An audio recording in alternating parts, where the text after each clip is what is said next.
अस्सलाम वालेकुम गाइस, कैसे हैं आप सब। आई होप आप सब अच्छे होंगे और अल्हम्दुलिल्लाह मैं भी अच्छी हूँ। और अभी मैं आ गई हूँ अनम को छोड़ने स्टॉपेज पे। तो यही से मैं अपने ब्लॉग की आज शुरुआत करती हूँ। दुआ है कि ऊपर वाला आप लोग की ज़िंदगी में हर तरह की खुशियाँ नसीब करें, आमीन या रब्बुल आलमीन। तो आज की जो भी मेरी डेली की रूटीन होगी इंशाल्लाह वो मैं आप लोग के साथ शेयर करूँगी। तो गाइस अनम की बस जो है वो अभी आ चुकी है और अनम जा रही है अब अपने स्कूल। तो यहाँ से फिर मैं घर जाऊँगी, अस्मा को रेडी करूँगी और इसे स्कूल भेजूँगी। स्कूल भेजने के बाद मुझे उसे वापस से डॉक्टर को दिखाना है। तो देखिए यहाँ पर जो अभी अस्मा सोई हुई है, इसे जो है मुझे वो डॉक्टर को स्कूल से लाने के बाद डॉक्टर से मुझे इसे दिखाना है। तो गाइस अभी मैं जा रही हूँ अस्मा को डॉक्टर से दिखाने के लिए, डेंटिस्ट से। उसके मैंने दिखाया था पहले डॉक्टर से, लेकिन वो ठीक तो हो गए, लेकिन दांत ना उसके अभी सही नहीं हुए। उसमें उसको पेन हल्का हल्का रहता ही है और अभी दांत के साइड ऊपर का जो हिस्सा है वो भी अभी फुला ही हुआ है। तो मैंने उसे डेंटिस्ट से पहले भी दिखाया था 2-3 दिन पहले। तो उन्होंने दवा दी थी कि इसे खिला करके आइएगा, तो इसका मुझे दांत निकालना पड़ेगा। वही मैं अभी इसे लेकर के जा रही हूँ डॉक्टर के यहाँ इसकी दांत निकलवाने के लिए। तो अभी लेकर के जा रही हूँ, चलो।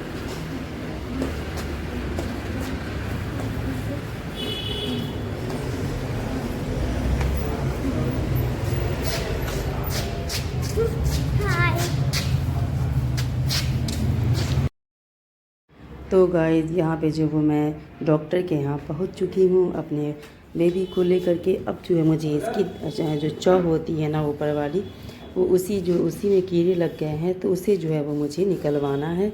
तो मैं यहाँ पे बैठ गई हूँ। एक पेशेंट अंदर थी और एक मेरे बगल में बैठी हुई थी। इन दोनों के बाद जो है वो मेरा नंबर था, यानी अस्मा को दिखाने का। तो मैं यहाँ पर बैठी हुई थी, बैठ करके अस्मा की जो है वह वीडियो और इस क्लिनिक की वीडियो बनाने लगी कि ये क्लिनिक जो है कुछ इस तरह का है और इनकी फ़ीस भी बहुत कम है। इनकी फ़ीस जो है वो जो सिर्फ 300 रुपीज़ है, बहुत ही कम है। और उसके अलावा ये बहुत पुराने मेरे जान पहचान के डॉक्टर हैं, तो इसीलिए जो मैं यहीं आ जाती हूँ। ये बहुत अच्छे से जो वो बच्चों को भी बड़ों को भी सबको अच्छे से ये डील कर लेते हैं। तो यहाँ देखिए डॉक्टर साहब जो देखे तो बोले कि ऐसे तो ये दूध का दांत है, कोई बात नहीं है, जब मैं इसे अभी निकाल देता हूँ, लेकिन मीठा से ना कुछ इसे परहेज़ कराइएगा। और जो है वो इसकी दांत 2-3 जो है वो ख़राब है, धीरे धीरे इन सबको निकालना पड़ेगा।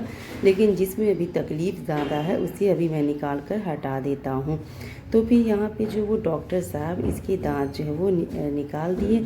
निकालने के बाद जो है वो बहुत मुश्किल से मैं इसे स्कूटी से लेकर घर आई, क्योंकि छोटे बच्चे जो है ना, मैं इसे पीछे लेकर के बैठती हूँ तो ये ना तो थक जाती है। और अभी तुरंत इसके जो दांत निकले थे तो 5 मिनट मैं तकरीबन बैठी थी। उसके बाद इसको लेकर मैं क्लिनिक से निकल गई और फिर घर ला करके मैंने इसे थोड़ी देर रेस्ट करने के बाद खिचड़ी बना करके दी, ताकि डॉक्टर साहब ने कहा था कि इसे जो है वो अभी जो है आज भर इसे खिचड़ी ही खिलानी पड़ेगी।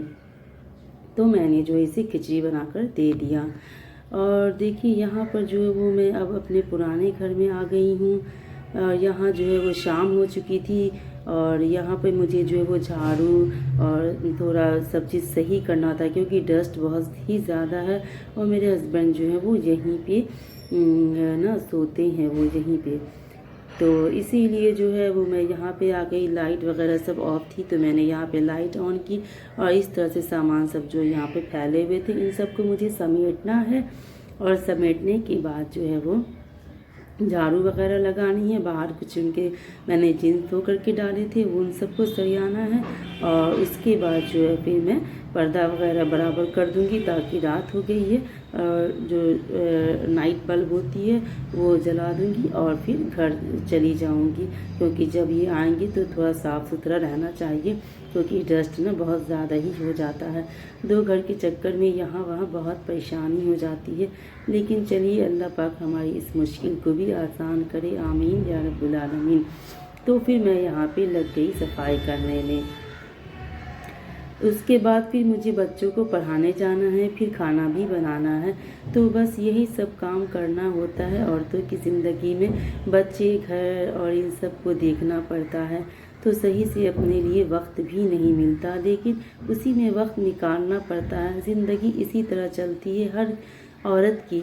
जो हर औरतें जो हैं वो अपनी ज़िंदगी को इसी में खुश रहती हैं। ये सब जो काम है उन्हें ये सब काम करके ही खुशी मिलती है, क्योंकि उनकी ज़िंदगी का जो है ये सब एक हिस्सा बन जाता है। अगर ये सब काम ना हो तो लगेगा जैसे कुछ है ही नहीं, वक्त जो है वो गुजर ही नहीं रहा है। और इन सब कामों को करते करते जो है वो सुबह से शाम निकल जाती है।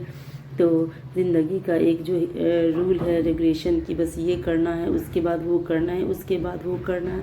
तो इस तरह से जो है वो औरतें काम करती जाती हैं और उसमें वो खुश भी रहती हैं और वो फिट भी रहती हैं, सेहतमंद भी रहती हैं।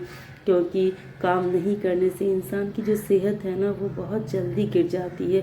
तो अपने बॉडी को जो है वो हरकत देते रहना चाहिए और उससे जो है वो सेहत रहती है। आपके घर में चाहे जितनी भी नौकर हो, काम करने वाली मेड हो, लेकिन खुद से भी काम करना बहुत ज़रूरी होता है।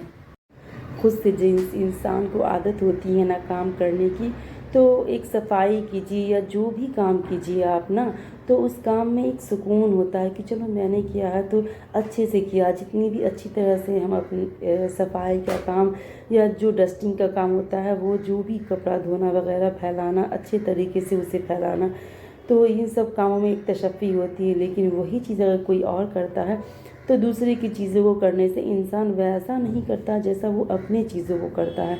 तो वैसी मोहब्बत, क्योंकि अपने चीज़ों की इंसान को एक अलग मोहब्बत होती है जो दूसरों को नहीं होती। तो इसीलिए ना अपने कामों को खुद से करने से ज़्यादा खुशी महसूस होती है कि चलो आज मैंने ये काम किया तो अच्छे से वो काम हुआ होगा। और कब जब कोई और करता है ना तो सोच लगता है कि पता नहीं कैसा काम हुआ होगा, नहीं हुआ होगा। इसीलिए इन काम करने से इंसान की सेहत बनी रहती है, तंदुरुस्ती बनी रहती है। तो मोस्टली इंसान को ना काम करते रहना चाहिए। हाँ, जब बहुत ज़्यादा लगता है कि थकावट है तो रेस्ट भी करना। गाइस अभी जो वो मैंने जो थोड़े बहुत कपड़े थे इनके जीन्स वगैरह जो कल मैंने धोए थे उसे मैंने उठा के यहाँ पे रख दिया और झाड़ू वगैरह लगा दी, क्योंकि घर में काम होता है तो डस्ट बहुत हो ही जाता है। तो इसलिए जो मैंने यहाँ पे झाड़ू लगा दिया है और कपड़े रख दिए हैं और कुछ मैंने अपनी एडिटिंग की है और वीडियो जो है वो मैंने अपलोड किए हैं। क्योंकि यहाँ पे जो वीडियो अपलोड हो जाता है, आप यहाँ पे भी जो वाईफाई था ना वो भी अब ख़त्म गया, लेकिन फिर भी यहाँ पे जो है मेरा डेटा काम अच्छे से करता है, लेकिन वहाँ तो बिल्कुल भी नहीं करता। इस वजह से भी जो है मैं अब एक दिन गैप करके जो है वो ये व्लॉग डालने लगी हूँ, क्योंकि मेरा जो है वो डेटा काम नहीं करता है, अपलोड नहीं हो पाता, सही से एडिटिंग नहीं हो पाती है। जब तक यहाँ पे रहती हूँ तो काम भी देख लेती हूँ, थोड़ी थोड़ी एडिटिंग वगैरह भी कर लेती। तो अभी मैंने यहाँ पे वीडियो अपलोड की, थोड़ी सफाई की, कपड़े अंदर रखे हैं और वीडियो एक अपलोड की है। और अब मैं जा रही हूँ उस घर पर, क्योंकि अब जो है वो टाइम हो गया। थोड़ा मुझे अस्थमा की दवा भी लेनी है और एक दवा मैंने उसकी नहीं मिली थी, वो बोल रहे थे शाम में आकर के ले लीजिएगा। तो एक दवा मुझे अस्थमा की लेनी है और फिर खाना भी बनाना है और अज़मा का एग्ज़ाम है, थोड़ा उसे भी पढ़ाना है। तो अब मैं यहाँ से चलती हूँ उस घर की तरफ। और सफाई वगैरह करने के बाद मैं आ गई, थोड़ी अज़मा की दवा लेनी थी, एक बची हुई थी तो उसे ही लेने में मार्केट चली गई थी। और फिर मार्केट से आने के बाद मुझे सब्ज़ी बनानी थी, तो मैंने यहाँ गोभी आलू की और मटर की जो है वो सब्ज़ी बनाई। और सब्ज़ी बनाने के बाद जो है वो यहाँ पर मैंने साथ में भुजिया आलू की सूखी वाली भाजी जो बनती है, बच्चों को बहुत पसंद आती है, तो मैंने ये भाजी भी बना ली। और एक तरफ जो वो मैंने इसमें जो वो दाल चढ़ा दिया, ताकि रात में जो ये सब मिला करके हो जाएगा और बच्चे भी जो है वो खा लेंगे, सबके लिए हो जाएगा। तो यहाँ पर मैंने एक साइड पे दाल और आलू की सूखी भाजी और गोभी मटर आलू की सब्ज़ी बना ली। उसके बाद मैंने बनाई अपने लिए एक अच्छी सी ब्लैक टी, क्योंकि ये मुझे बहुत एनर्जी देती है। तो बस यही आज की मेरी डेली की व्लॉग है। आप लोग को मेरा व्लॉग कैसा लगा कमेंट में ज़रूर बताइएगा। अपना बहुत सारा ख्याल रखिएगा, दुआओं में याद रखिएगा। अल्लाह हाफिज़।